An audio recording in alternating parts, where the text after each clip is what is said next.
Prions ensemble.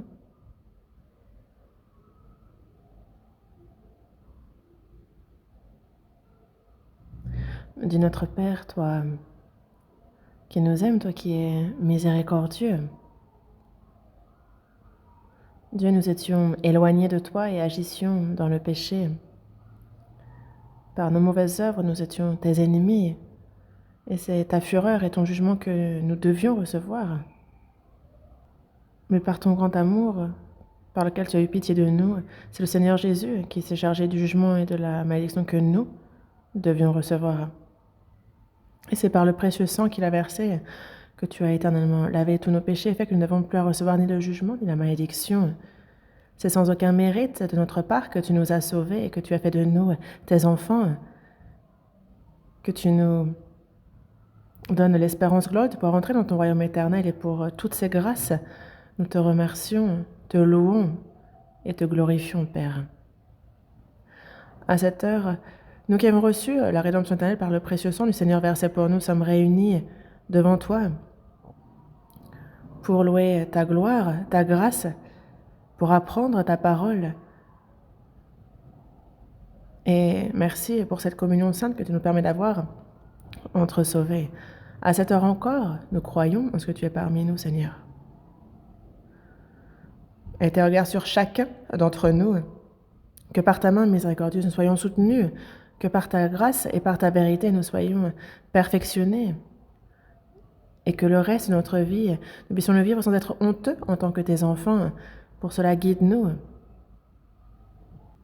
Il y a de nombreuses églises dans le monde entier, les frères et sœurs qui, malgré les difficultés, gardent la foi.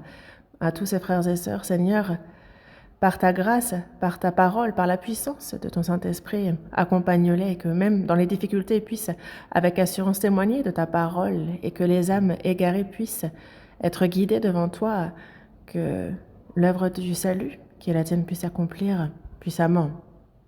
À ceux qui sont malades, fortifie-les, que le reste de leur vie puisse être une vie qui s'appuie en toi, donne-leur l'occasion de te servir encore.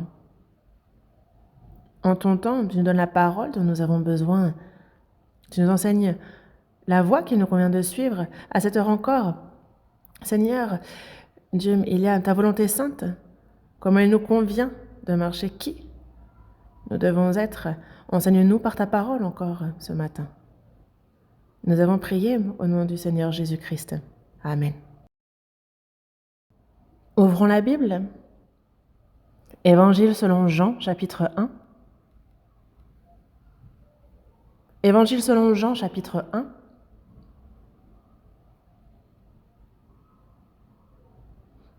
Du verset 2 au verset 5, je lis. Évangile selon Jean, chapitre 1, du verset 2 au verset 5.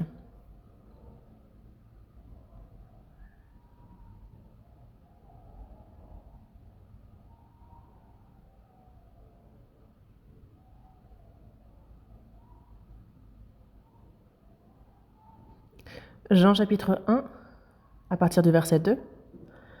Elle était au commencement avec Dieu. Toutes choses ont été faites par elle, et rien de ce qui a été fait n'a été fait sans elle. En elle était la vie, et la vie était la lumière des hommes. La lumière, lui, dans les ténèbres, et les ténèbres ne l'ont point reçue. Jusqu'ici?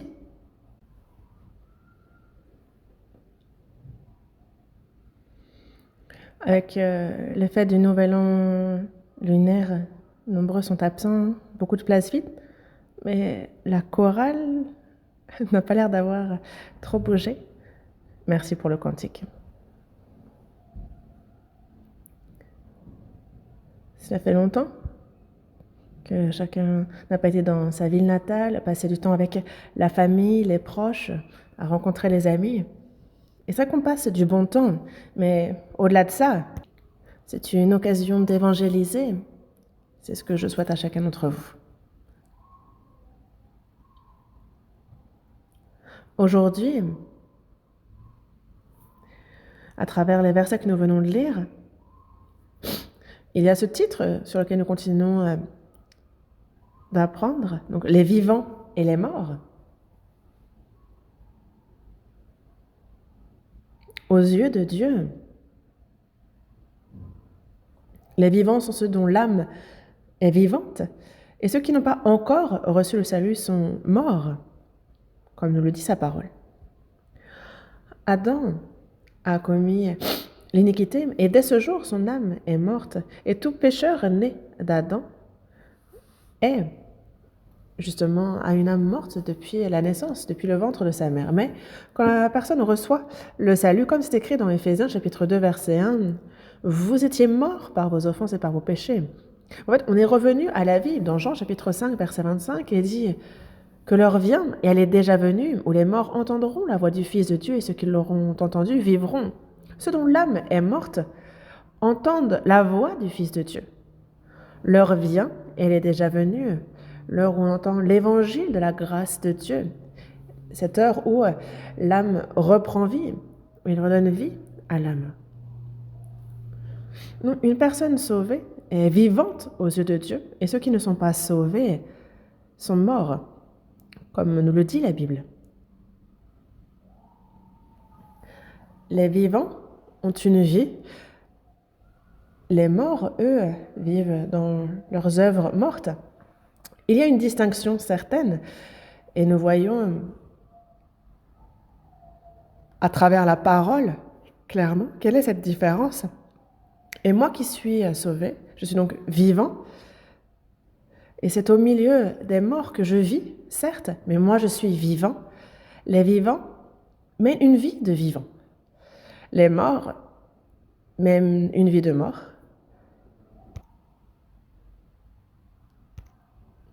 Les morts et les vivants, donc, aux yeux de Dieu, ont un destin différent. Et les sauvés vivent sur cette terre pour un but différent. Et donc, aujourd'hui,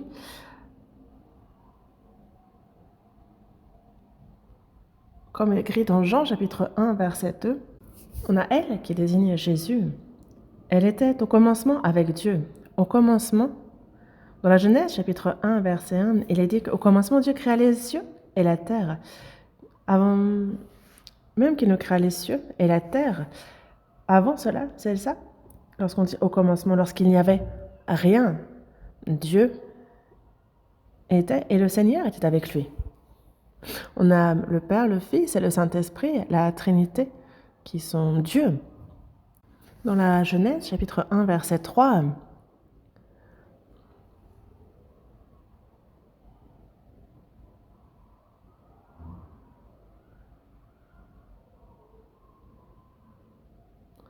au commencement, après que Dieu créa les cieux et la terre, l'Esprit de Dieu se mouvait au-dessus des eaux. L'Esprit de Dieu. Mais dans Hébreu, on a donc l'Esprit de Dieu qui est au pluriel. Et dans la Genèse, chapitre 1, verset 27, on a donc Dieu qui crée à la fin l'homme. Il créa l'homme à son image, il le créa à l'image de Dieu. Il créa l'homme et la femme. Et donc il dit à notre image, c'est qu'on a le Père, le Fils et le Saint-Esprit. Et ça, pour nous, c'est incompréhensible, matériellement parlant. Le Père, le Fils, le Saint-Esprit, la Trinité, ils sont trois, mais c'est Dieu. Dans l'Ancien Testament, on a le Père qui se manifeste à travers l'histoire d'Israël. Le Fils, comme cela a été promis, il est venu accomplir l'œuvre du salut. Et une fois qu'il est monté, c'est le Saint-Esprit qui descend et qui fait comprendre, qui fait recevoir le salut aux âmes et qui guide les chrétiens. Donc, le Père, le Fils et le Saint-Esprit. Et donc ici, elle désigne Jésus. Elle était au commencement avec Dieu, avant même qu'il ne crée les cieux, la terre. Elle était avec Dieu. Dans le Proverbe, chapitre 8, on dit donc qu'avant que les montagnes soient affermies, avant que les collines existent, avant qu'il y ait l'abîme, en fait, je fus enfanté. Il y a ce verset. Donc on voit qu'il était avec Dieu et toutes choses ont été faites par elle. Toutes choses. Dieu a fait toutes choses, Jésus a fait toutes choses, cela revient au même.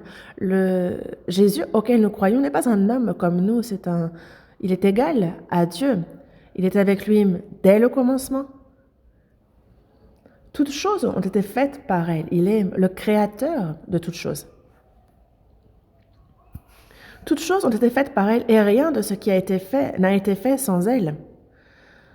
L'univers, tout ce qu'il contient, toutes choses, il est celui qui les a créées. C'est lui le créateur. En elle était la vie et la vie était la lumière des hommes. On parle ici de la vie. Jésus est Dieu et en même temps, il est venu dans ce monde pour donner la vie de Dieu. Pour ces pécheurs corrompus qui se sont éloignés de Dieu, il est venu pour le salut, pour leur donner la vie et les emmener dans le royaume. En elle était la vie. Et cette vie-là, cette vie qui est en Jésus, n'est pas une vie charnelle comme nous pouvons le penser, n'est pas cette vie au sens bouger dans ce monde. Non, on parle de la vie éternelle. En elle était la vie. Et la vie était la lumière des hommes. La vie était la lumière. La lumière, lui, dans les ténèbres, et les ténèbres ne l'ont point reçue. La lumière, lui.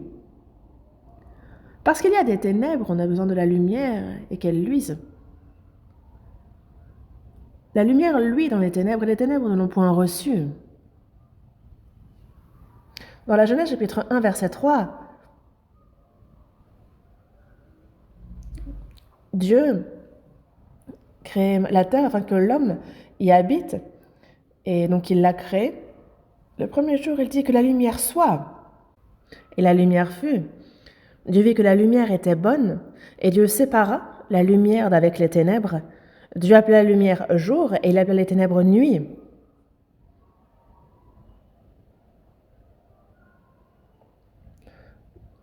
Avant même qu'il n'y ait la lumière, il y avait l'obscurité. Mais lorsqu'il n'y avait pas la lumière, on ne pouvait savoir que l'obscurité, les ténèbres étaient les ténèbres. C'est la lumière qui, justement, sépare avec l'obscurité, qui tranche. Ça désigne ici donc l'œuvre de la création. Sans lumière, il n'y a rien. Là où il n'y a pas de lumière, il ne peut y avoir la vie. Réfléchissez-y. Sur cette terre, afin de donner la vie, et cette lumière, c'est le soleil, la lumière du soleil. Le soleil est à environ 150 millions de kilomètres de la Terre. Et c'est une grosse boule de feu qui fait des milliers de fois la taille de la Terre. Pourquoi avoir fait le soleil afin de donner la vie sur la Terre? Et c'est pour cela qu'il dit que la lumière soit, et la lumière fut sur Terre, et alors commença la vie. Sans lumière, il ne peut y avoir aucun être vivant sur cette planète. Donc la lumière est l'origine de la vie. Mais ici, la lumière dont on parle, ce n'est pas cette lumière matérielle, mais la lumière de notre âme, une lumière divine. La lumière, lui, dans les ténèbres, et les ténèbres ne l'ont pas reçue, n'ont point reçu. Lorsqu'il dit que la lumière soit, lorsque c'est obscur, l'obscurité, les ténèbres désignent la mort, cela désigne le péché. La lumière, la vie, et les ténèbres, la mort. La lumière désigne la vérité et l'obscurité, la fausseté. Lorsqu'on parle de la lumière, on parle de la pureté, l'obscurité, de l'iniquité. Et c'est pour cela que le diable est justement le prince des ténèbres. C'est lui, le diable. Alors que le Seigneur est la source même de la vie, il est la lumière. Quand nous recevons le salut, nous passons des ténèbres à la lumière, de la mort à la vie.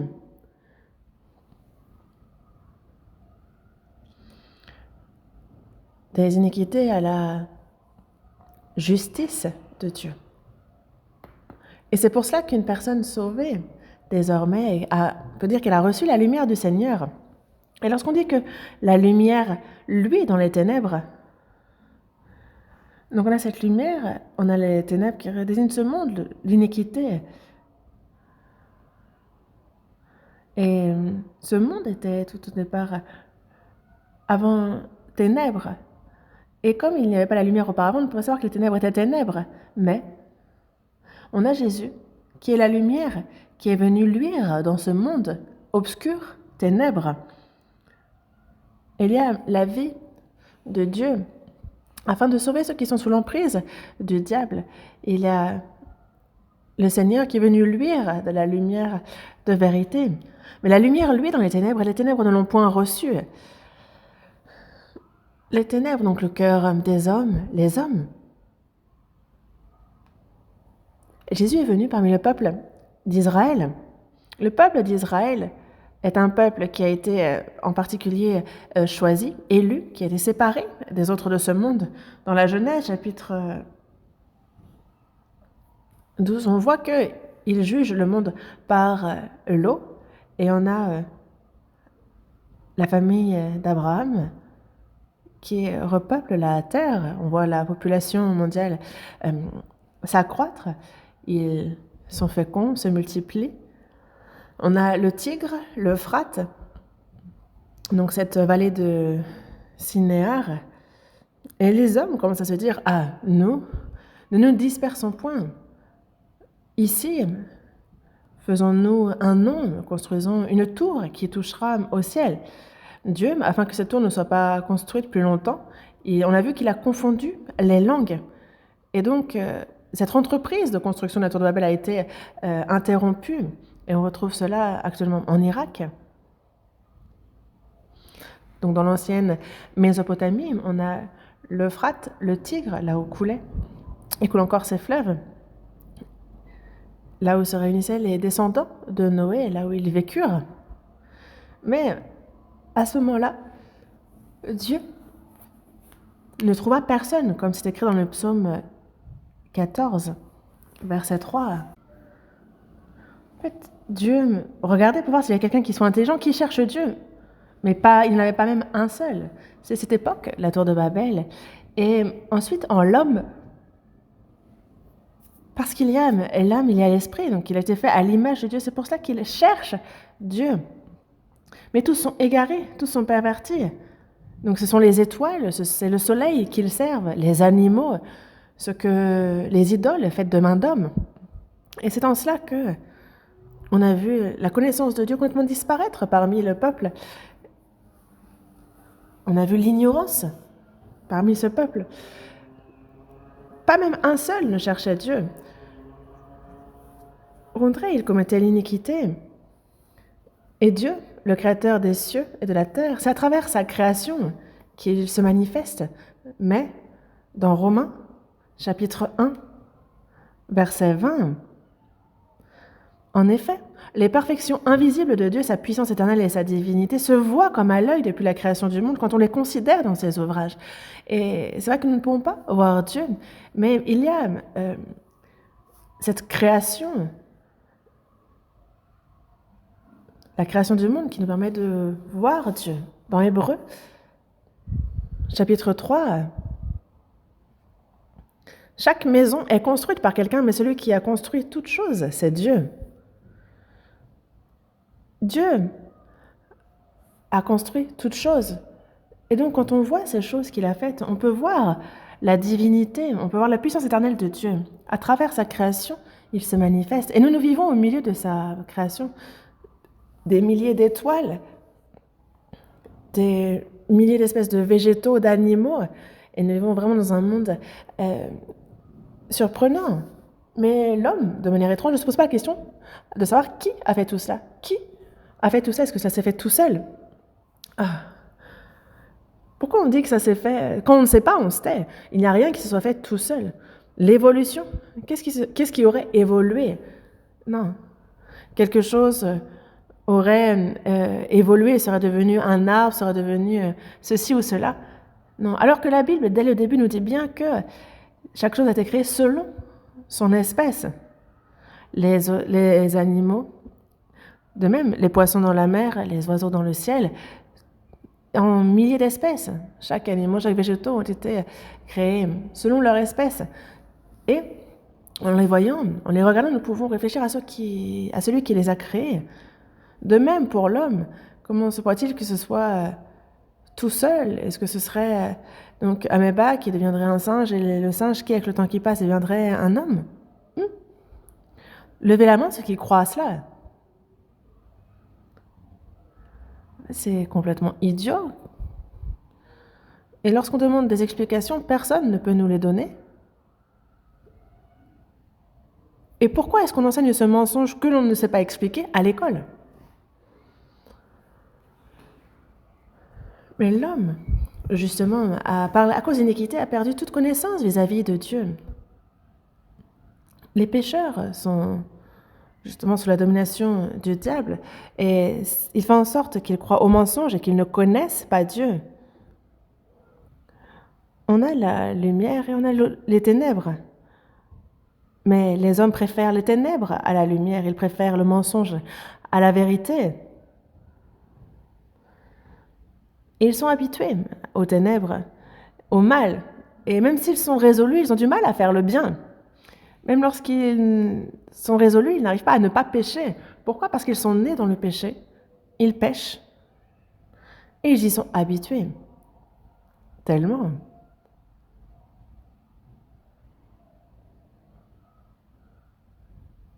Dans le jardin d'Éden, Dieu créa toutes choses et elle a toute fin. Il créa l'homme à son image.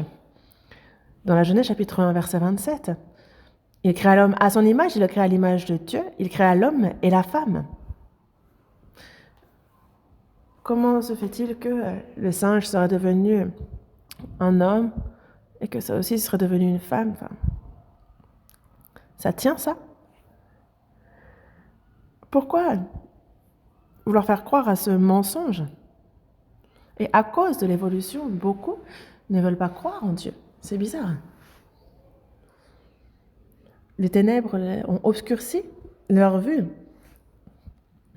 La lumière, lui, dans les ténèbres, et les ténèbres ne l'ont point reçu. Lorsqu'il n'y avait personne sur terre, Dieu s'est choisi Abraham à travers le peuple d'Israël. Il a manifesté sa puissance, sa justice. Il montrait les bénédictions qui attendaient ceux qui étaient obéissants et la malédiction qui attendait ceux qui désobéissaient. Et donc, cette création, cette histoire d'Israël, c'est l'œuvre de Dieu parce qu'on voit Dieu qui est derrière. On voit à travers cette histoire qui est Dieu. Et non seulement il règne sur le peuple d'Israël, sur ce peuple qu'il a pris du milieu des nations, comme écrit dans Ézéchiel chapitre 38, verset 12. Il porte par la main ce peuple qu'il a recueilli du milieu des nations, et à travers ce peuple, nous pouvons savoir qui est Dieu. En fait, il le manifeste à travers ce peuple, mais à toutes les nations. Et le peuple d'Israël aussi est un peuple élu, certes. Il croit en Dieu, mais Dieu envoya Jésus. Jésus, en hébreu, le Messie, en grec, le Christ, et en français, le Sauveur. Mais donc, il l'a envoyé, mais le peuple d'Israël ne l'ont pas reconnu. Comment? Au contraire, ils l'ont rejeté. Ils ont utilisé les mains des Romains pour le faire crucifier et le tuer. Le peuple de Dieu a rejeté le Messie, le Fils que Dieu envoya. Et où est-ce qu'il y aurait une plus grande contradiction sur cette terre? Et à cause de ce péché, Jésus mourut sur la croix. Et après cela, on a Titus qui est envoyé par Rome et qui va justement encercler Jérusalem, tuer des milliers de Juifs à Jérusalem. Et nous le savons, nous le voyons dans l'histoire. On a 2000 ans d'histoire de persécution des Juifs. Et c'est l'histoire de ces Juifs. Le peuple d'Israël a péri pour avoir rejeté Jésus, mais c'est justement pour montrer qu'il aime, qu'il va ça fait 2600 ans après qu'ils aient péri que ce peuple est rétabli, que le pays déclare son indépendance, parce qu'il y avait les Arabes qui avaient mis la main sur ce pays, mais voyez comment ils l'ont repris. La Bible dit bien que ce peuple ne reperdra plus son pays. Dans Jérémie chapitre 33, verset 25, il dit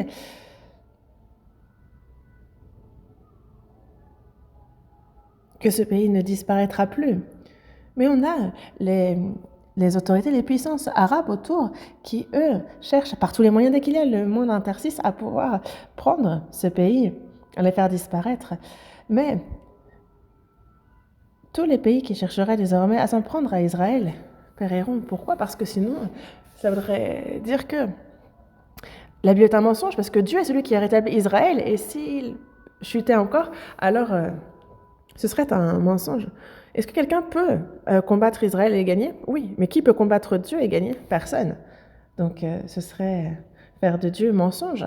Mais en tout cas, le peuple d'Israël aussi n'a pas reconnu Jésus-Christ. Le peuple aussi. Et le peuple élu, mais il était aussi dans les ténèbres, l'obscurité. Ils se réunissaient dans le temple, observaient le jour du repos, offraient les sacrifices et observaient la loi, mais eux n'étaient pas sauvés.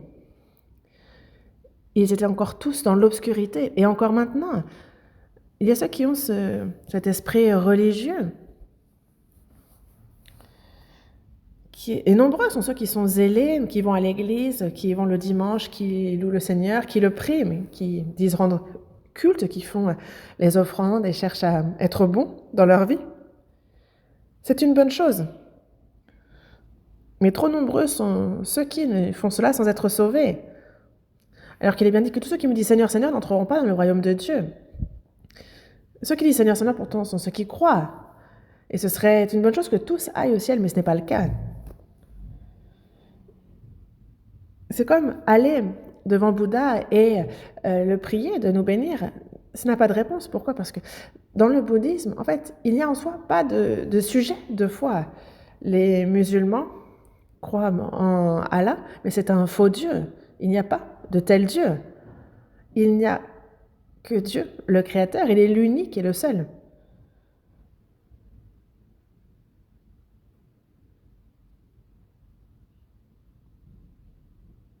Mais même ceux qui vont à l'église, ils ont aussi cette pensée de l'éternité, ce cœur qui cherche Dieu, ce cœur religieux. Moi-même, je me souviens avoir été au temple bouddhiste quand j'étais jeune, je suivais ma mère, mais en fait, plus tard, on a changé, mais je priais un peu comme je priais aussi au temple pour les bouddhistes. En fait, c'était moi-même, pendant plus de 10 ans, je n'étais pas sauvée, et j'ai été pourtant tellement zélée. J'ai donné toute ma vie, j'étais dans une école de théologie, j'étais zélée, et ils ont reconnu mon zèle, et ils m'ont confié une église où je prêchais, j'évangélisais. Je pensais que je serais au premier rang au ciel. Mais ensuite, j'ai vu Jean, chapitre 3, verset 3, qui dit que si un homme naît de nouveau, il ne peut voir le royaume de Dieu. Si on ne le voit pas, comment pouvez-vous y entrer? Et à qui il adresse ce verset? À Nicodème, dans Jean chapitre 3, verset 3, c'est à Nicodème, lui qui est chef des Juifs. On entend par là qu'il, en termes de foi, il est un peu leader des Juifs. Il juge, il décide de choses importantes. C'est la position. Il était donc chef. De nos jours, on dirait un docteur en théologie, mais il regarde Jésus et lui dit bon, tout ça, c'est très bien. Mais Jésus s'adresse à Nicodème et lui dit mais en vérité, je te le dis, si un homme naît de nouveau, il ne peut voir le royaume de Dieu. Toi, tout ce que tu fais, c'est bien, mais ça ne va pas te conduire au ciel. Il y a ceux qui se lèvent le matin, qui font les prières à l'aube, ceux qui vont au culte, qui sont zélés en soi, mais qui n'iront pas au ciel pour autant. Il n'y a qu'une seule condition pour aller au ciel. qu'on ait beaucoup prié, qu'on se dise chrétien, qu'on aille à l'église, qu'on fasse des bonnes œuvres. Mais personne n'est sauvé par ces choses-là, quel que soit l'argent que l'on consacre, quel que soit ce que nous faisons. Naître de nouveau, il faut naître de nouveau. Nous sommes nés une fois dans la chair et nous vivons des dizaines d'années.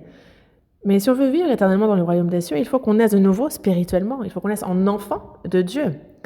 C'est comme la naissance charnelle est une fois dans la vie, de même, la naissance spirituelle, ce n'est qu'une seule fois dans notre vie.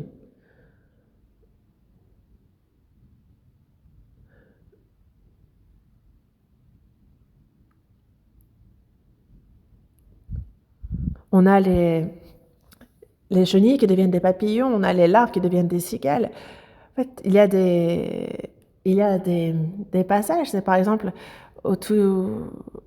pour les poissons, on a aussi, c'est d'abord un œuf et ensuite ça se change en poisson. Il y a toujours ces étapes. Mais nous sommes tous nés dans la chair, c'est pour ça que nous sommes là. Mais est-ce que vous avez ce jour où vous êtes nés spirituellement? Moi, j'ai 2 anniversaires. L'anniversaire charnel et l'anniversaire spirituel. Dans Colossiens chapitre 1, verset 6, il est dit « Comme c'est aussi le cas parmi vous, depuis le jour où vous avez entendu et connu la grâce de Dieu conformément à la vérité. » Il y a ce jour. On peut oublier la date, mais il y a ce jour où on a reçu le salut. Et on peut le savoir. Jour de joie, le jour où Jésus me lava.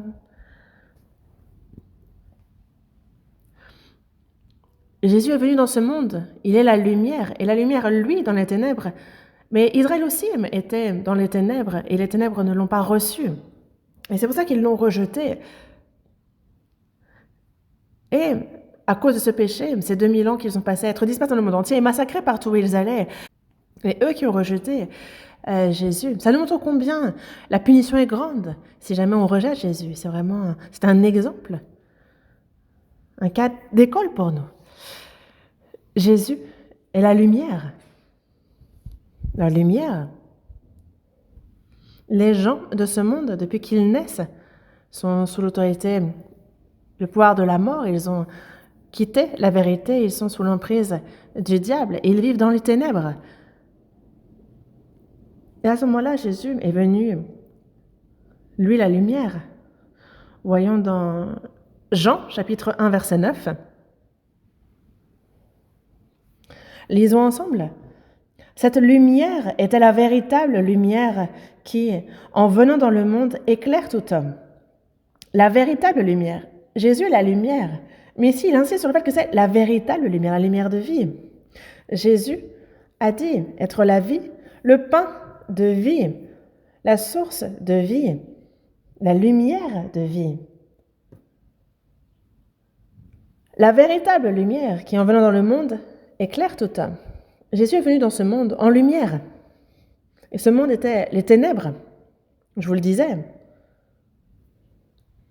Il éclaire tout homme. La lumière du soleil éclaire tout homme de manière égale. Voyez les lampadaires. De même, à cette heure, les lampadaires éclairent tout homme. Mais la véritable lumière, la lumière de vie, éclaire tout homme.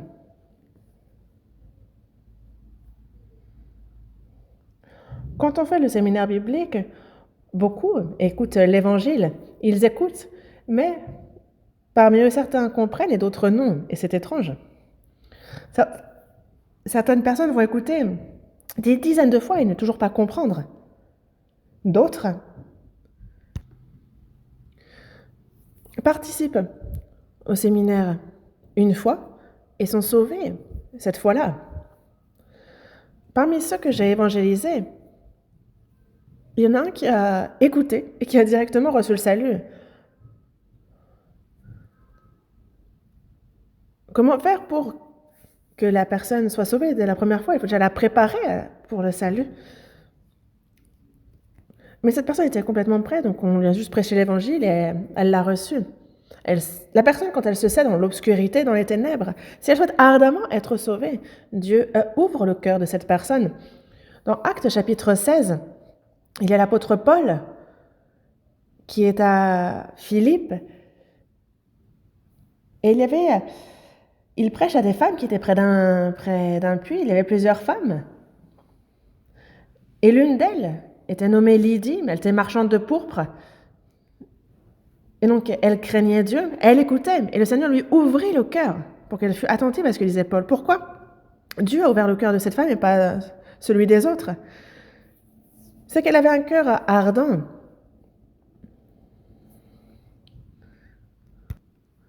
Et ça, si quelqu'un a soif, qu'il vienne à moi et qu'il boive, celui qui croit en moi, des fleuves d'eau vive couleront de son sein, comme dit l'Écriture, et il dit cela de l'Esprit qui devait recevoir ceux qui croiraient en lui. C'est comme l'eau qui coule.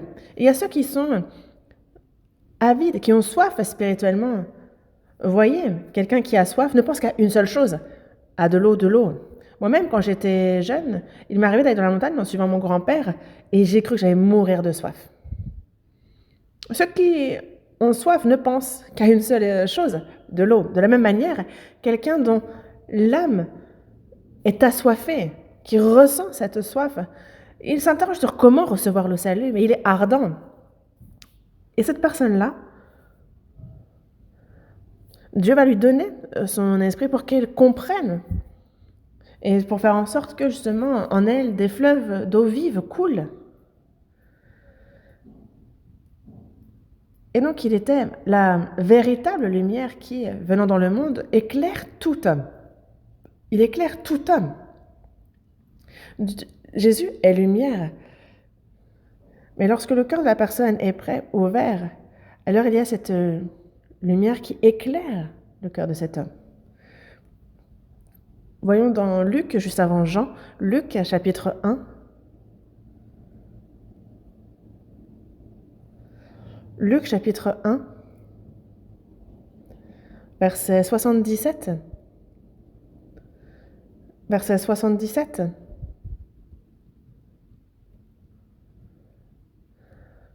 Jusqu'au verset 79, je lis Luc chapitre 1, verset 77. Afin de donner à son peuple la connaissance du salut par le pardon de ses péchés, grâce aux entrailles de la miséricorde de notre Dieu, en vertu de laquelle le soleil levant nous a visités d'en haut, pour éclairer ceux qui sont assis dans les ténèbres et dans l'ombre de la mort, pour diriger nos pas dans le chemin de la paix. Ici,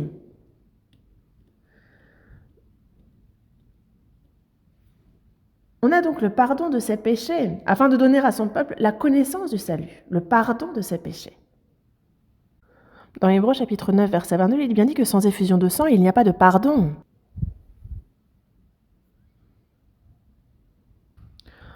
Pour le pardon des péchés de l'homme, il faut qu'une vie sans péché à la place de l'homme verse son sang et meurt.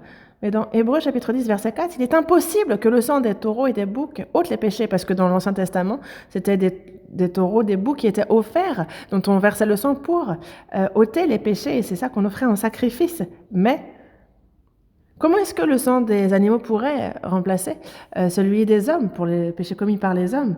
Et donc tout cela, c'était Christ, tel l'agneau de Dieu qui est venu, qui est mort sur la croix et qui est venu pour ôter nos péchés. C'était l'image de cela. Et c'est pour cela que il n'y a pas de salut sans pardon des péchés.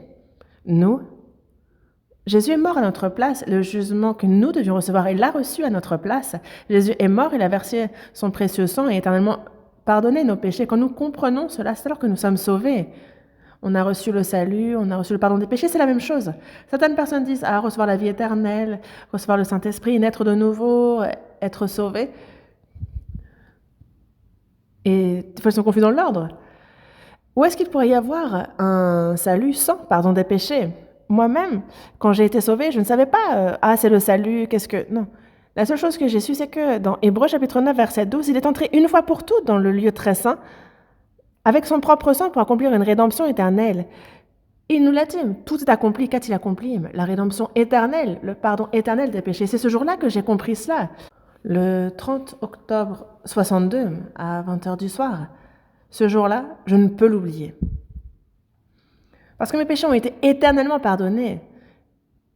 Les péchés que j'ai commis jusqu'à présent, ceux que je ne devrais pas, mais que je vais quand même commettre, tous ces péchés-là ont été pardonnés, la rédemption éternelle, parce que si ce n'est pas éternel, ce n'est pas une rédemption parfaite. Et lorsqu'il dit qu'il a obtenu une rédemption éternelle, quand j'ai compris ça dans mon cœur, alors, dans mon cœur, les doutes, la peur, tout s'est volatilisé. En ce que mes péchés ont été éternellement pardonnés. Et vu que je n'ai plus de péché, même si j'ai envie d'aller en enfer, je ne peux plus y aller. C'est le péché qui va en enfer et moi je n'ai plus de péché. Et donc le Seigneur a éternellement pardonné mes péchés.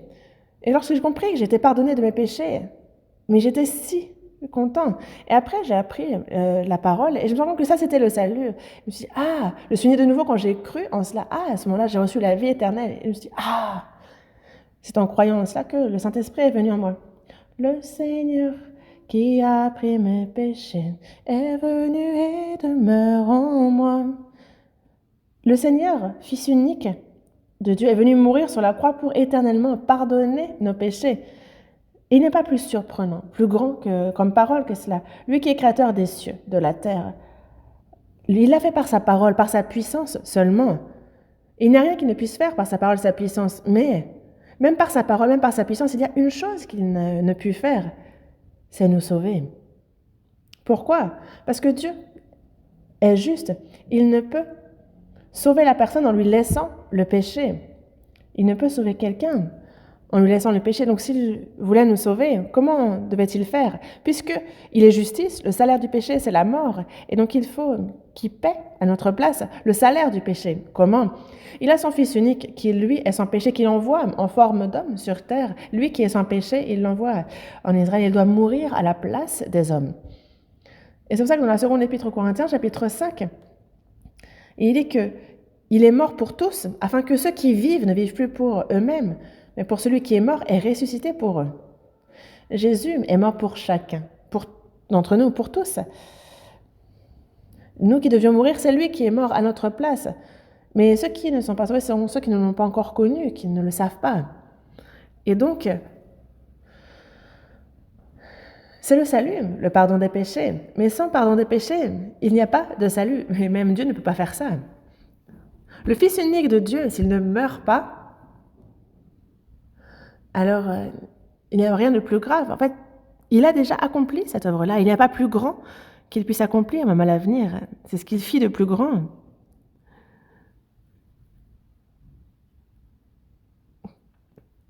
Et on a donc le salut, qui est le pardon des péchés. Être né de nouveau, avoir reçu la vie éternelle, avoir reçu le Saint-Esprit, et tout cela, c'est une seule et même chose qui arrive au même moment. Afin de donner à son peuple la connaissance du salut par le pardon de ses péchés. Et c'est sa grande miséricorde, c'est la pitié qu'il a eue pour nous, qui fait qu'il nous a sauvés. Dans Luc, chapitre 18, on a le pharisien qui lui est debout, qui prie en disant « je rends grâce parce que je ne suis pas comme le reste des hommes, ils sont ravisseurs, injustes, adultères, ou même comme ce publicain. Moi, je jeûne, je donne la dîme de tout. » Et il avait les mains en l'air et priait. Mais on a le publicain qui, lui, se tient à distance. Il n'ose même pas lever les yeux au ciel. Il se frappe la poitrine et il dit « Sois apaisé envers moi, Dieu, je suis un pécheur. » Le pharisien, lui, avance avec sa justice, alors que le publicain, lui, avance dans le seul espoir que Dieu soit miséricordieux envers lui. Et le salut, c'est par la grâce, c'est par la miséricorde qu'il a envers nous.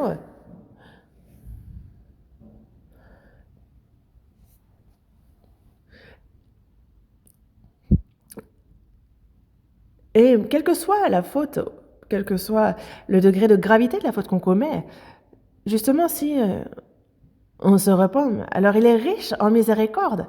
Et c'est à cause du grand amour dont il nous a aimés qu'il nous a sauvés. Nous qui étions morts par nos iniquités, par nos offenses, il nous a redonné la vie. Il est riche en amour, il a ce grand amour, cette miséricorde qu'il nous a sauvés.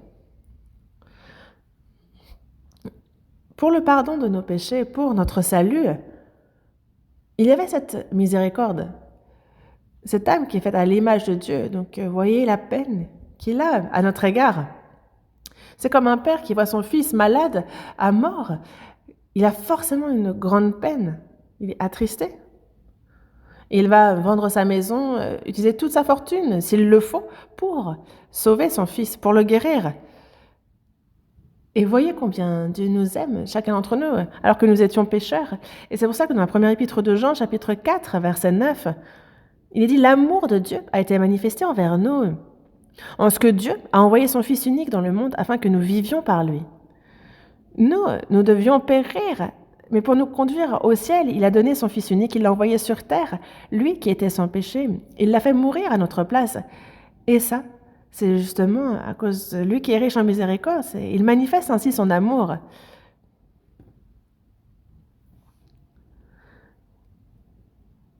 Il a des entrailles de la miséricorde entre Dieu et sur laquelle le soleil levant nous a visités d'en haut.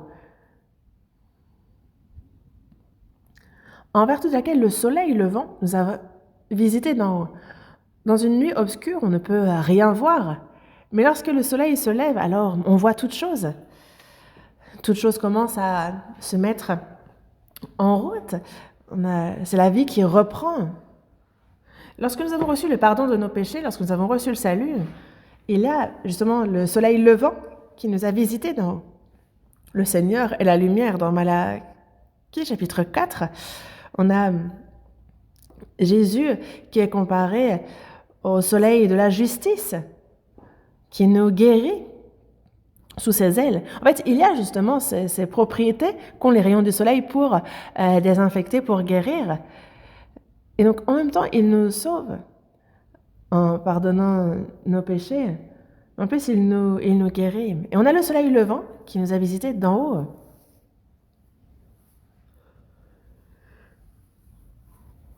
Pour éclairer ceux qui sont assis dans les ténèbres et dans l'ombre de la mort.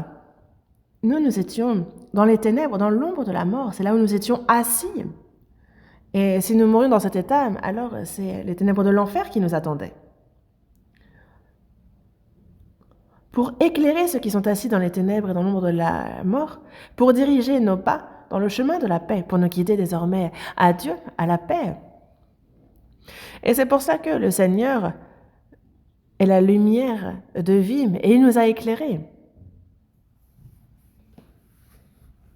Ésaïe chapitre 9, verset 2. Ésaïe chapitre 9, verset 2. Voyons ce passage un instant.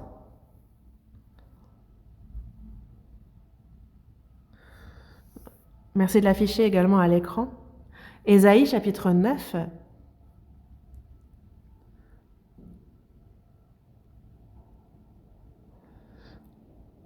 Pour ceux qui ne sont pas sauvés depuis longtemps, cherche dans la Bible rapidement, est difficile, donc on affiche également le verset à l'écran. Ésaïe chapitre 9, verset 2, on lit également ensemble.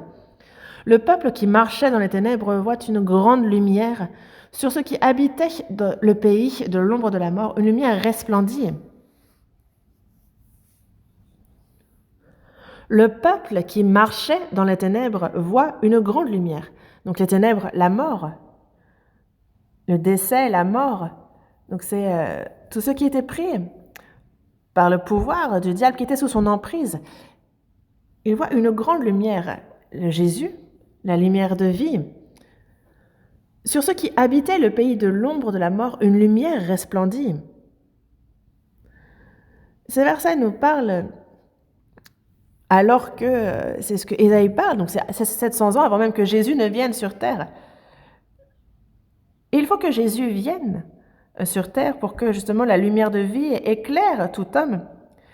Mais on nous en parle aussi de cette prophétie d'Ésaïe chapitre 9 dans l'évangile de Marc, nous disant que ça s'accomplit également le fait que le peuple qui marche dans les ténèbres voit une grande lumière, sur ceux qui habitaient le pays de l'ombre de la mort, une lumière resplendit.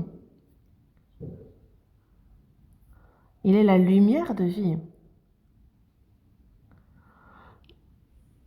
Le Seigneur est venu et il est notre vie. Il est venu donner la vie et la gloire éternelle. On va être zélé dans la recherche des passages de la Bible. On va voir dans Jean, chapitre 8. Jean, chapitre 8, verset 12. Jean, chapitre 8, verset 12.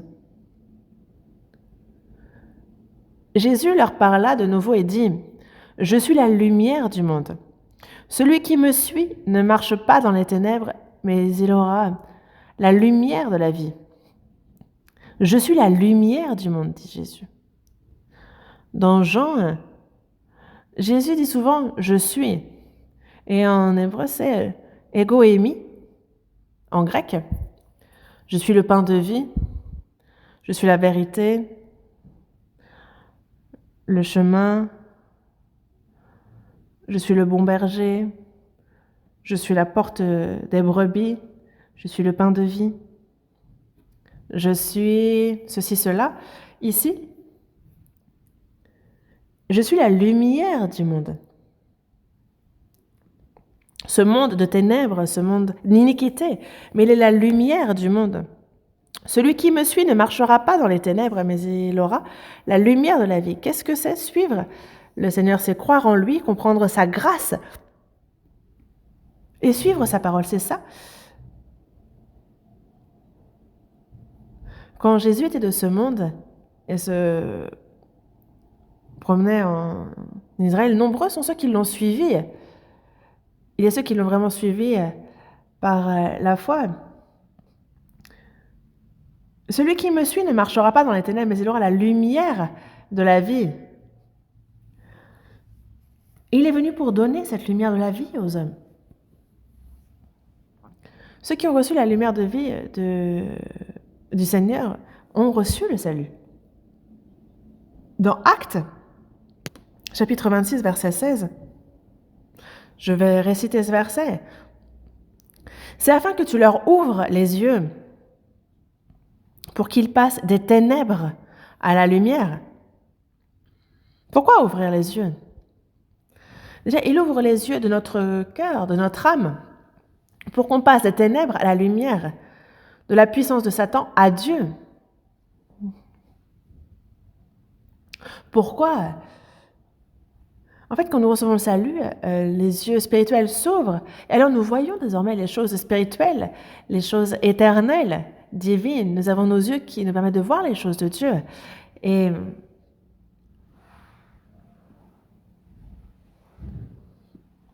il donc ouvre les yeux pour qu'on passe des ténèbres à la lumière, de la puissance de Satan à Dieu,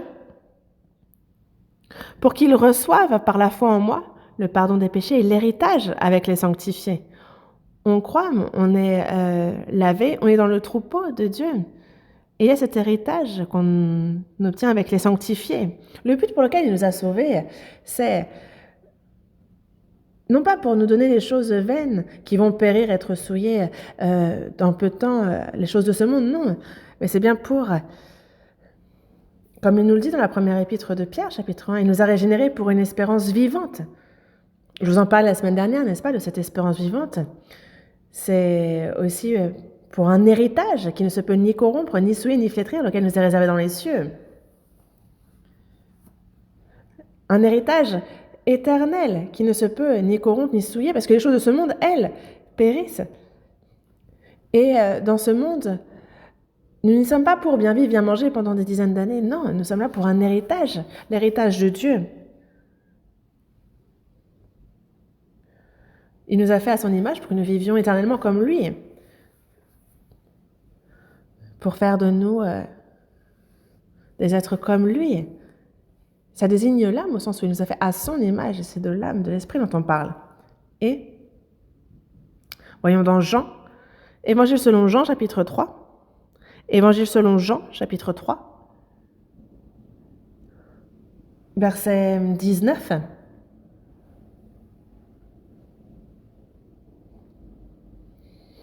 Évangile selon Jean, chapitre 3, à partir du verset 19 jusqu'au verset 21. Jean, chapitre 3, à partir du verset 19. Et ce jugement, c'est que, la lumière étant venue dans le monde, les hommes ont préféré les ténèbres à la lumière parce que leurs œuvres étaient mauvaises. Car quiconque fait le mal est la lumière et ne vient point à la lumière, de peur que ses œuvres ne soient dévoilées. Mais celui qui agit selon la vérité vient à la lumière afin que ses œuvres soient manifestées parce qu'elles sont faites en Dieu. Jésus, ici, il dit, et ce jugement, c'est que. Ce jugement, c'est que. Jugement, donc la condamnation, ce jugement, Dieu juge les pécheurs, mais à cause de quoi? Dans Jean chapitre 3, verset 18, il est dit que celui qui croit en lui n'est point jugé. Ceux qui croient en Jésus ne sont point jugés, parce que le jugement que nous devions recevoir, Jésus l'a reçu sur la croix. Jésus, par sa mort et par le sang qu'il a versé, il a éternellement pardonné nos péchés, et par sa résurrection, il a brisé l'autorité de la mort, il nous a donné la vie éternelle. Et donc, quand on dit croire en Jésus, c'est qu'on croit à sa mort, à sa résurrection, au pardon des péchés et à la vie éternelle. Mais celui qui ne croit pas est déjà jugé.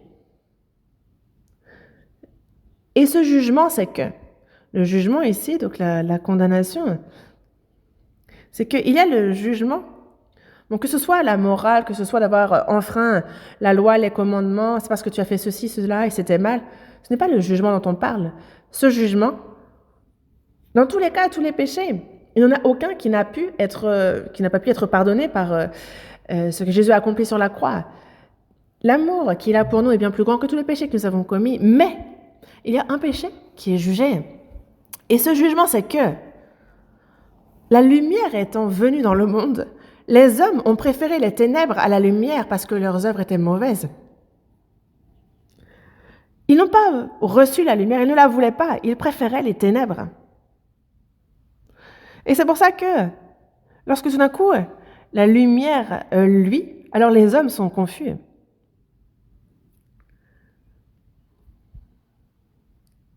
C'est comme lorsque vous soulevez une pierre, tout d'un coup, vous verrez qu'il y a toutes les limaces, tous les vers de terre qui seront surpris, qui vont grouiller et rentrer en terre. Ceux qui aiment le péché détestent la lumière. Et ils cherchent à re-rentrer dans les ténèbres. Le péché appartient aux ténèbres. Et il y a ce qui est honteux de dire et ce qu'ils font en secret. Et ce jugement, c'est que la lumière étant venue dans le monde, les hommes ont préféré les ténèbres à la lumière parce que leurs œuvres étaient mauvaises. Car quiconque fait le mal est la lumière. Il ne vient point à la lumière parce qu'ils préfèrent les ténèbres à la lumière parce que leurs œuvres étaient mauvaises. Ils ont peur que leurs œuvres soient dévoilées. Lorsqu'ils voient ils n'aiment pas la lumière parce qu'à la lumière, leurs œuvres sont manifestées. Ils n'aiment donc pas Dieu et ils cherchent à se cacher. Mais il n'y a aucune ombre puisse se cacher à un pécheur. Où pourrait-il se cacher?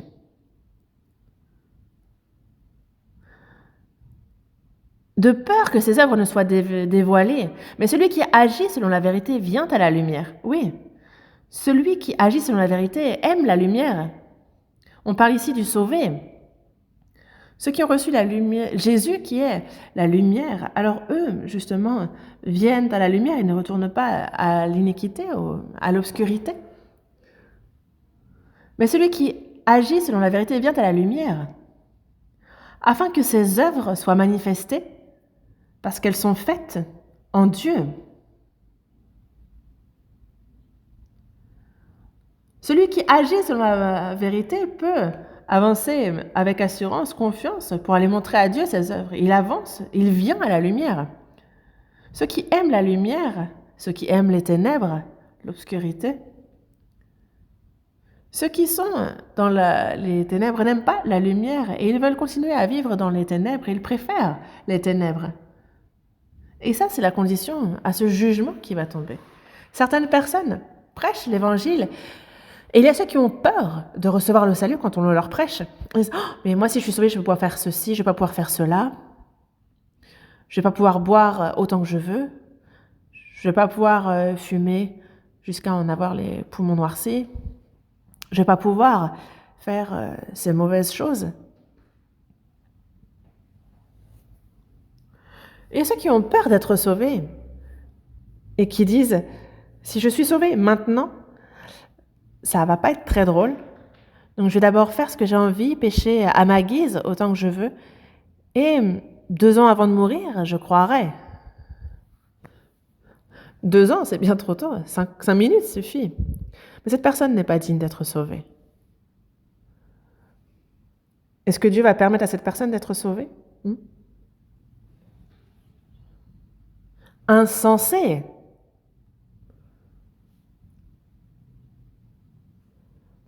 Il y a ceux qui prennent plaisir aux ténèbres, au péché.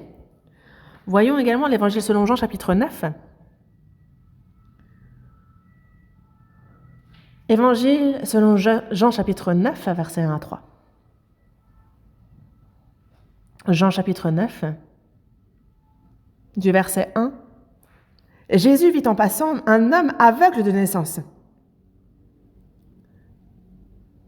Ses disciples lui firent cette question. « Rabbi, qui a péché, cet homme ou ses parents, pour qu'il soit né aveugle ?» Jésus répondit, « Ce n'est pas que lui ou ses parents aient péché, mais c'est afin que les œuvres de Dieu soient manifestées en lui. »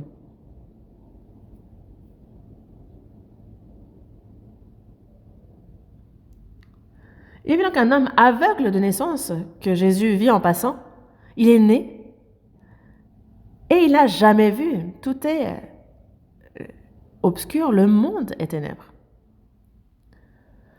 Et les disciples demandent à Jésus, mais Rabbi, qui a péché, cet homme ou ses parents, pour qu'il soit né aveugle?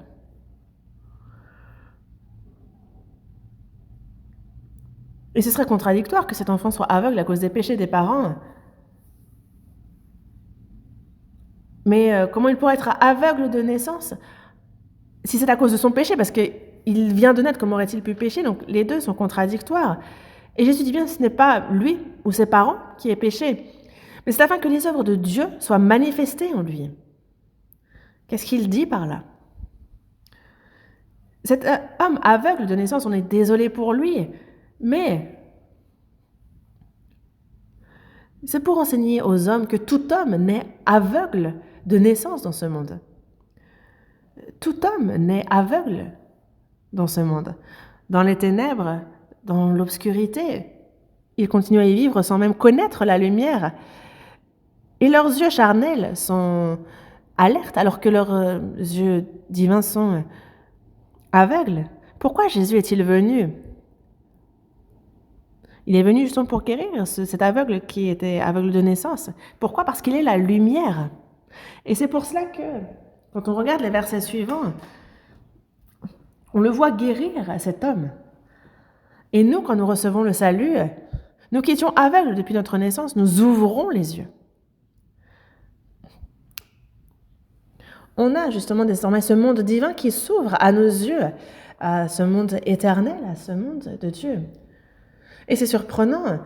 C'est pour ça que dans Colossiens chapitre 1, verset 13, il est dit que il nous a transportés dans le royaume du Fils de son amour. Nous qui étions dans l'obscurité, il nous a transportés dans le royaume du Fils de son amour.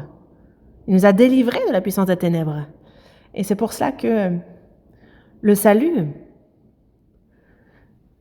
c'est comme un aveugle de naissance qui ouvre les yeux. À partir de ce moment-là, alors on voit Dieu, on voit le monde divin, le monde éternel. Et on voit ce monde invisible aux gens de ce monde. Psaume 107. Psaume 107, verset 10. Psaume 107, verset 10. Merci d'afficher également à l'écran. Psaume 107, verset 10. Pour ceux qui ont trouvé, on lit ensemble. Ceux qui avaient pour demeure les ténèbres et l'ombre de la mort vivaient captifs dans la misère et dans les chaînes. Parce qu'ils s'étaient révoltés contre les paroles de Dieu, parce qu'ils avaient méprisé le conseil du Très-Haut. Donc il y a ceux qui avaient pour demeure les ténèbres et l'ombre de la mort. Ils vivaient captifs dans la misère et dans les chaînes. Et ça, verset 11, c'est parce qu'ils s'étaient révoltés contre les paroles de Dieu, parce qu'ils avaient méprisé le conseil du Très-Haut. Ils s'étaient révoltés contre les paroles de Dieu, spécialement les paroles de l'évangile de Dieu, l'évangile de grâce. Ils se révoltent, ne reçoivent pas cette parole.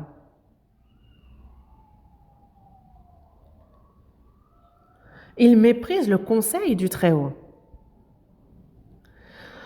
Dans Matthieu chapitre 18, verset 14, il dit « De même, ce n'est pas la volonté de votre Père qui est dans les cieux qu'il se perde un seul de ses petits. »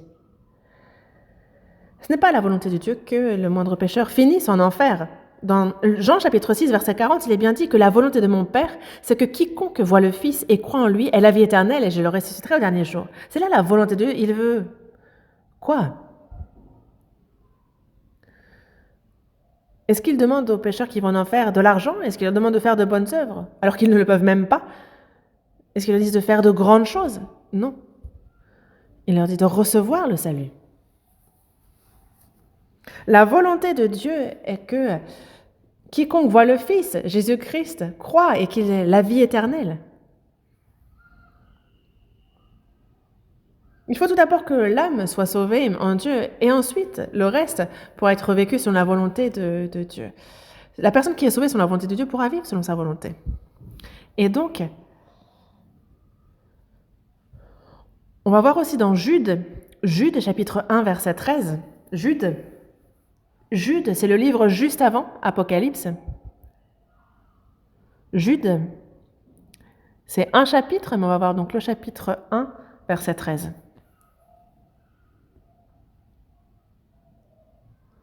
Verset 13. Des vagues furieuses de la mer rejetant l'écume de leurs impuretés, des astres errants auxquels l'obscurité des ténèbres est réservée pour l'éternité. Ici, on nous parle des ténèbres réservées pour l'éternité. Ici, on parle de l'enfer. Dans Matthieu chapitre 25, verset 41, il est dit qu'il dira à ceux qui seront à sa gauche, « Retirez-vous de moi, maudits, allez dans le feu éternel qui était préparé pour le diable et pour ses anges. » L'enfer n'est pas un endroit prévu initialement pour y envoyer l'homme, mais préparé pour le diable et pour ses anges. Le feu éternel qui était préparé pour le diable et pour ses anges, réservé pour l'éternité. Donc l'obscurité des ténèbres est réservée pour l'éternité. On nous parle ici de l'enfer. Il y a des astres errants. Ces astres, on a des milliers d'astres qui ne sont pas là à stagner, mais qui tournent en fonction justement des règles universelles de Dieu. Dans le psaume 119, verset 91, il est dit que c'est d'après tes lois que tout subsiste aujourd'hui, car toutes choses te sont assujetties. Tout l'univers, tout le ciel, la terre, c'est selon les lois de Dieu qu'elles subsistent et qu'elles se meuvent. La terre, c'est à raison de 50 millions de kilomètres. La distance avec le Soleil et la vitesse de rotation n'est à plus de 67 000 km par heure. On a la Terre qui tourne autour du Soleil, la Lune qui tourne autour de la Terre, et on a donc ce système solaire qui tourne à une rapidité affolante. On a aussi la galaxie qui fait des tours, et ce en des milliers d'années. Bon, ce n'est pas moi qui dis cela, ce sont des spécialistes, les astronomes. Il n'y a pas d'étoiles qui soient fixes, toutes bougent, mais il y a des astres errants.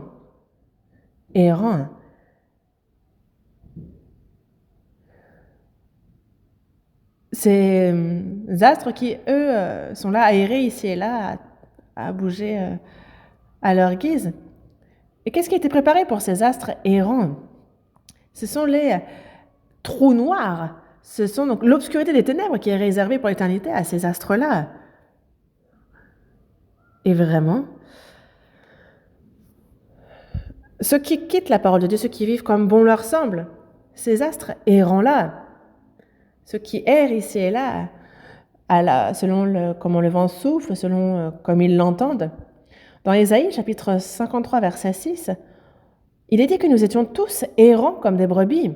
Chacun suivait sa propre voie, et l'Éternel a fait retomber sur lui l'iniquité de nous tous, ceux qui suivent leurs désirs, leurs convoitises, ce qu'ils veulent faire. Chacun suit sa propre voie. C'est chacun qui vit à sa guise. Et où est-ce que ça finit tout ça? En enfer. la personne qui suit sa voie va finir sa voie en enfer.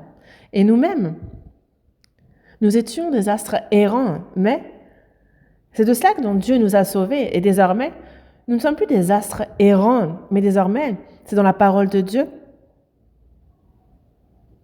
Selon les lois qui font que toute chose subsiste, c'est selon ces lois-là que nous-mêmes, nous subsistons. Parce que ta parole est une lampe à mes pieds et une lumière sur mon sentier. Nous vivons selon la parole qui nous guide. Mais ces astres errants tombent dans les trous noirs. De la même manière, il y a justement l'obscurité des ténèbres qui est réservée pour l'éternité. Donc il y a cet enfer. Et ceux qui disent que l'existe n'existe pas, que l'enfer n'existe pas. Comment? Non. Alors qu'il y en a beaucoup de preuves. Et pourquoi il nous parle de l'enfer? Justement pour nous dire de ne pas y aller. On a beaucoup plus de versets sur l'enfer que sur le ciel. Et ceux qui se disent, mais est-ce que vraiment l'enfer existe? Est-ce qu'on peut croire en ça? Mais il n'est pas arrivé une seule fois que la Bible soit fausse et qu'elle soit démentie.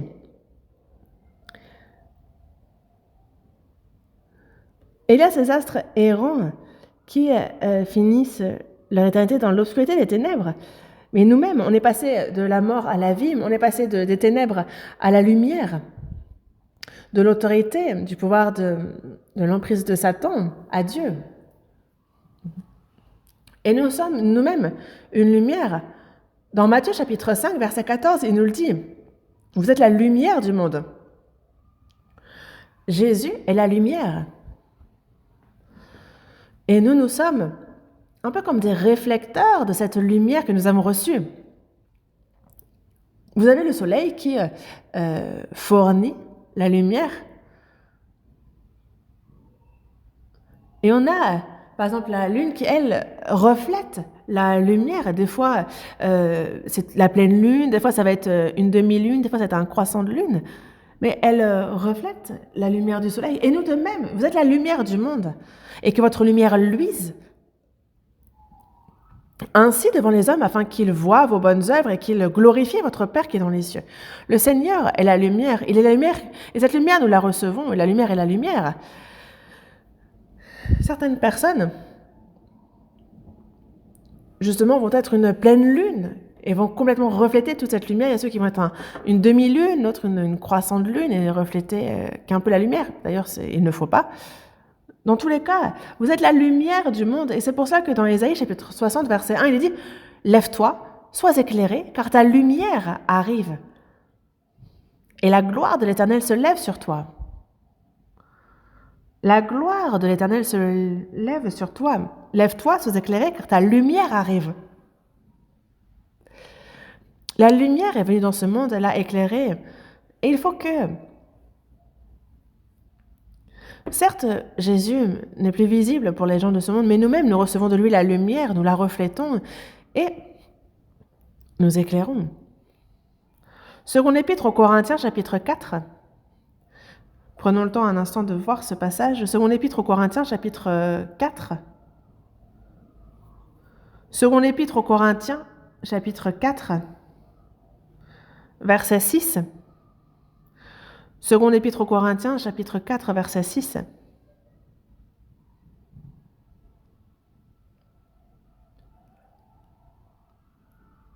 Lisons ensemble le verset 6.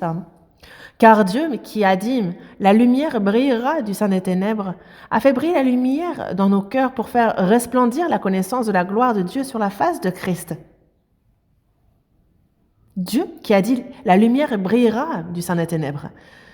Ces versets nous ramènent à Genèse, chapitre 1, où il est dit « La lumière soit et la lumière fut ». On a ici Dieu qui dit « La lumière brillera du sein des ténèbres ». Et il a fait briller la lumière dans nos cœurs pour faire resplendir la connaissance de la gloire de Dieu sur la face de Christ. Jésus, c'est Dieu fait homme venu sur terre. Dieu est lumière et Jésus est celui qui a manifesté cette lumière.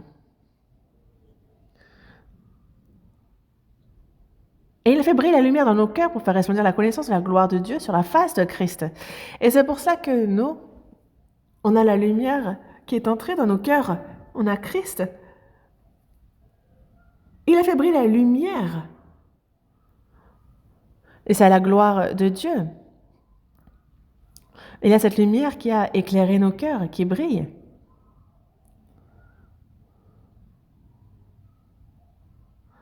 Va falloir que j'accélère.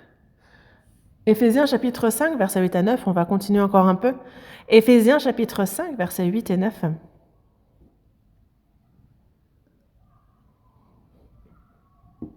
Éphésiens chapitre 5, versets 8 et 9, lisons ensemble aussi. Autrefois, vous étiez ténèbres, et maintenant vous êtes lumière dans le Seigneur.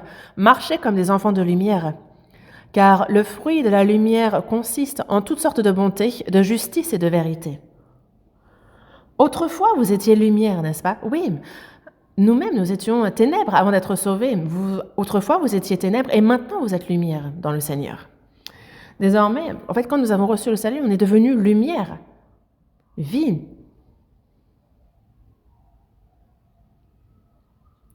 Marchez comme des enfants de lumière, marchez avec Dieu, marchez selon la vérité. Marchez comme des enfants de lumière. Nous sommes enfants de lumière. Enfants de lumière. Il y avait un titre de film il y a longtemps qui s'appelait Les enfants des ténèbres. Bon, je m'excuse pour ceux qui ne sont pas sauvés, mais ce sont des enfants de ténèbres. Mais nous, sauvés, nous sommes devenus des enfants de lumière. Marcher comme des enfants de lumière. Vivre, donc comme des enfants de lumière, vivre dans la lumière. Car le fruit de la lumière consiste en toutes sortes de bonté, de justice et de vérité. Le mensonge, vivre dans le péché, ça c'est l'obscurité, les ténèbres, vous le saviez?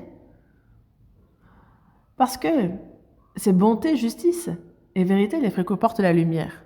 Dans le verset 11 aussi, « Et ne prenez point part aux œuvres infructueuses des ténèbres, mais plutôt condamnez-les, car il est honteux de dire ce qu'ils font en secret. » Ne prenez point part aux œuvres infructueuses des ténèbres. Œuvrer dans les ténèbres, on ne peut glorifier Dieu ainsi, on ne peut porter des fruits en agissant dans les ténèbres. Donc, mais plutôt, condamnez-les. Car nous, justement, si on marche dans les ténèbres, il y a la parole qui va nous réprimander s'il y a la moindre obscurité en nous. Ceux qui ont reçu la lumière, se peut qu'en eux, il y ait encore une part d'obscurité. Donc, marchez comme des enfants de lumière. Car il est honteux de dire ce qu'ils font en secret. Oui, des fois, on a honte d'en parler, on cherche à cacher ces choses. Nous, chrétiens, il faut que nous vivions sans avoir honte de rien devant Dieu et devant les hommes. Si certains disent, moi, je n'ai honte de rien devant Dieu. Mais sachez que Dieu est celui qui sonde nos cœurs. Et lui n'a aucune obscurité, pas la moindre. Et vivre sans être honteux devant lui, c'est ça, vivre, marcher dans la lumière. Et c'est pour cela que dans Éphésiens chapitre 5,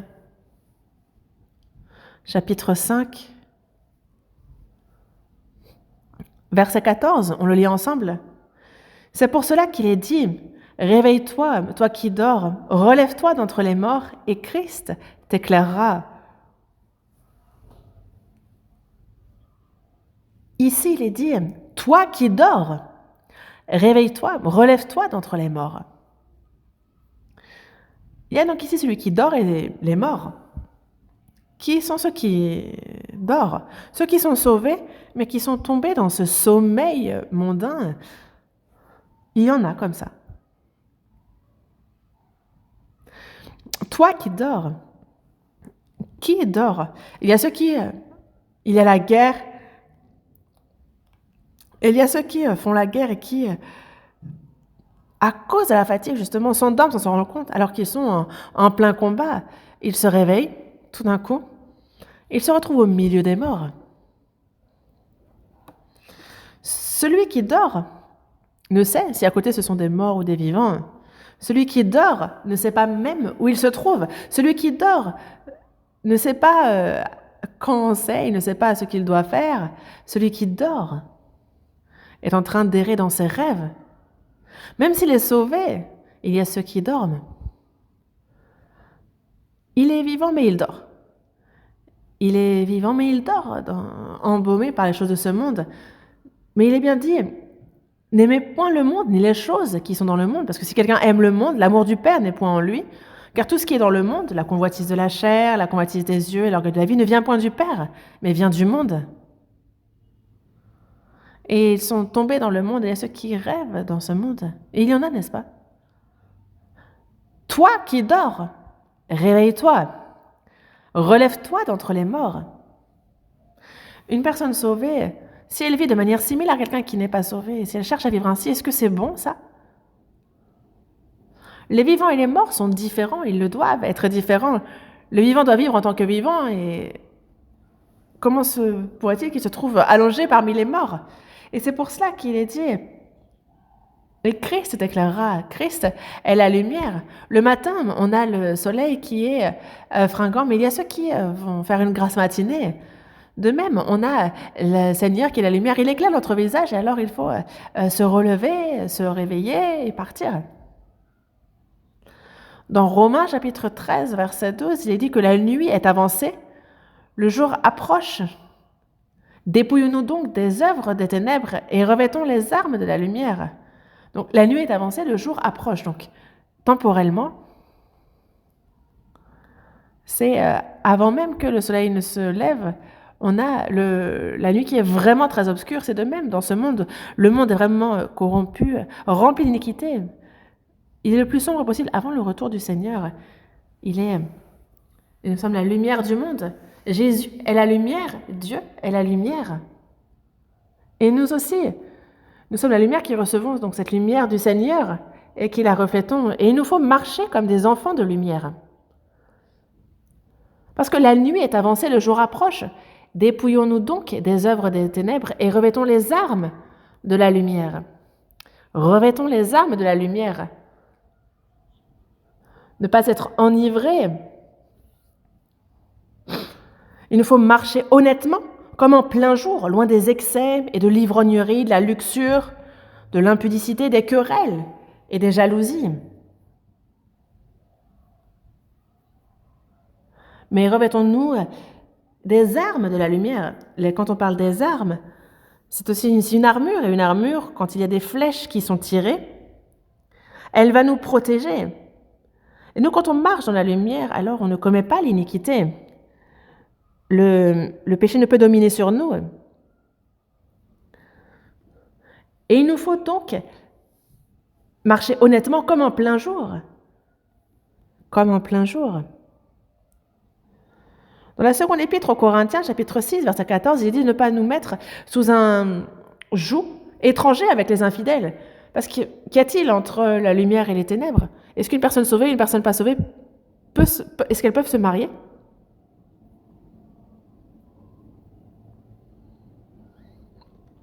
On a dans Deutéronome justement un verset qui nous parle justement de deux bœufs, de deux vaches qui vont labourer le champ sous un même joug. Imaginez que vous mettiez par exemple une vache et un âne sous le même joug. Est-ce que vous pensez que la vache qui est plus lente et l'âne qui est très peu docile, est-ce que ça va vous permettre de labourer votre terrain? Non. Est-ce qu'un sauvé et un non sauvé peut se marier? Est-ce que vous allez dire, bon, moi je vais l'évangéliser? Est-ce que c'est vous qui sauvez les gens? Non. Sachez que en vous mariant avec un étranger, vous allez souffrir tout ce que vous allez avoir à souffrir, et après, lorsque j'étais à Gwangju, il y avait deux sœurs qui étaient zélées dans la vie de foi. Et on leur présente des frères, et ces frères ne leur plaisent pas. Et plus tard, on se rend compte que les deux, en fait, l'une se marie avec quelqu'un du monde et l'autre va faire de même. Donc on les a vus disparaître dans le monde. Et c'est pour ça que moi,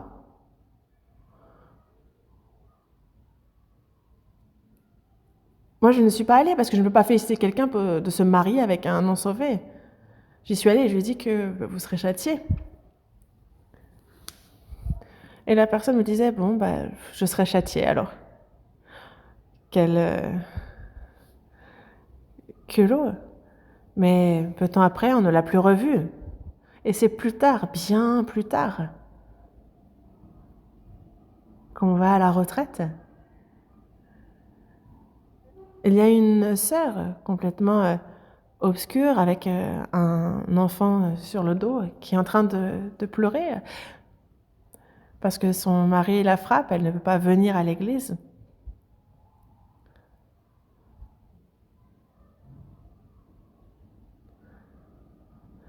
Châtié, bon, je serai châtié. Est-ce que vous pensez que les châtiments, c'est une chose si facile?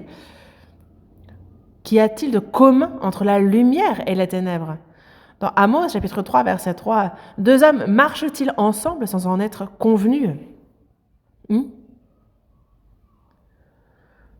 Deux personnes qui ne se mettent pas d'accord, qui ont des valeurs différentes, qui ont une espérance différente, un but dans la vie différent, comment est-ce qu'ils pourraient marcher ensemble? Les deux seront malheureux. Il ne faut pas se mettre sous un même joug avec les étrangers. Voyons un dernier verset. Première épître de Jean, chapitre 1. Première épître de Jean, chapitre 1. Première épître de Jean, chapitre 1. Chapitre 1. À partir du verset 5 jusqu'au verset 7. Du verset 5 au verset 7, lisons ensemble, lentement. La nouvelle que nous avons apprise de lui et que nous vous annonçons, c'est que Dieu est lumière et qu'il n'y a point en lui de ténèbres. Si nous disons que nous sommes en communion avec lui et que nous marchions dans les ténèbres, nous mentons et nous ne pratiquons pas la vérité. Mais si nous marchons dans la lumière, comme il est lui-même dans la lumière, nous sommes mutuellement en communion et le sang de Jésus, son Fils, nous purifie de tout péché.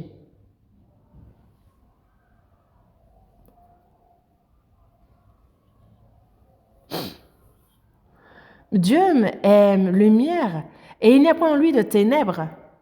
Et nous, une fois sauvés, notre vie de foi, en quoi cela consiste?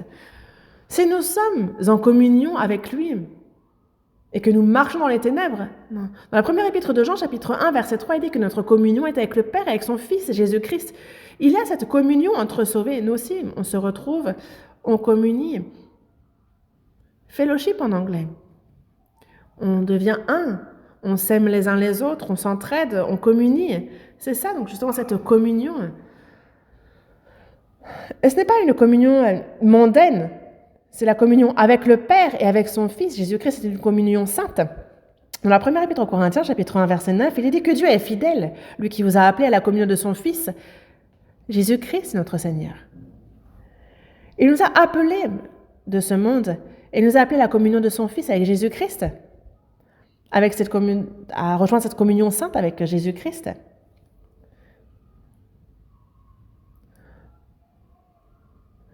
Et on a l'habitude de dire que regardez le meilleur ami de quelqu'un et vous connaîtrez cette personne. Si nous disons que nous sommes en communion avec lui et que nous marchons dans les ténèbres, nous mentons. Notre communion est avec le Père et avec son Fils Jésus-Christ. Si nous disons que nous sommes en communion avec lui et que nous marchons dans les ténèbres, nous mentons. Alors si nous disons être en communion avec lui, nous mentons. Dieu est lumière et moi je marche dans les ténèbres, comment est-ce que je pourrais dire marcher avec Dieu? Il y a des péchés cachés que je cache, je suis dans les ténèbres, je fais ce qui n'est pas bon de faire, comment est-ce que je pourrais dire marcher avec Dieu? Est-ce qu'on trompe Dieu? Dieu est lumière. Si on veut marcher avec Dieu, il nous faut marcher dans la lumière. Mais si nous marchons dans la lumière, si nous disons que nous sommes en communion avec lui et que nous marchons dans les ténèbres, nous mentons. Mais la vie de foi, c'est quoi? C'est marcher dans la lumière, c'est marcher dans la vérité, c'est une vie d'obéissance. Mais si nous marchons dans la lumière, comme il est lui-même dans la lumière, nous sommes mutuellement en communion. Et le sang de Jésus, son Fils, nous purifie de tout péché. On est ensemble en communion avec le Seigneur et aussi les uns avec les autres. Notre communion, c'est avec le Père et avec son Fils.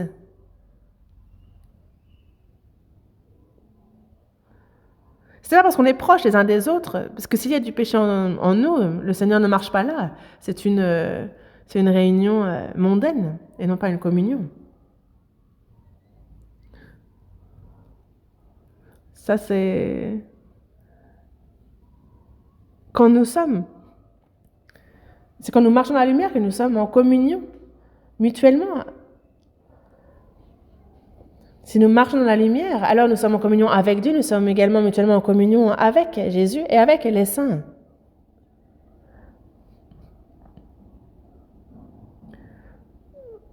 De quoi on parle ici, alors que nous avons reçu la rédemption éternelle? Pourquoi il dit de nous purifier de tous nos péchés ici? Non, ici de quoi on parle, c'est que on a cette nature pécheresse qui demeure. On veut vivre pour le Seigneur. Et donc on a notre cœur, nos actions, nos paroles, nos pensées qui peuvent commettre des erreurs. Il faut être continuellement pardonné de cela. Mais pour être pardonné de cela, il faut marcher dans la lumière. Et marcher dans la lumière ne signifie pas ne pas commettre du tout de péché. Mais c'est quelqu'un qui pêche et qui se retrouve dans la lumière, ses péchés sont manifestés tout de suite. Et donc, dans le verset 9, il nous dit bien qu'on se confesse, et alors il nous pardonne. À la lumière, le moindre péché est manifesté. Et nous, on s'excuse, on dit, Seigneur, j'ai fait une erreur, je n'aurais pas dû, et il nous pardonne. Et alors, petit à petit,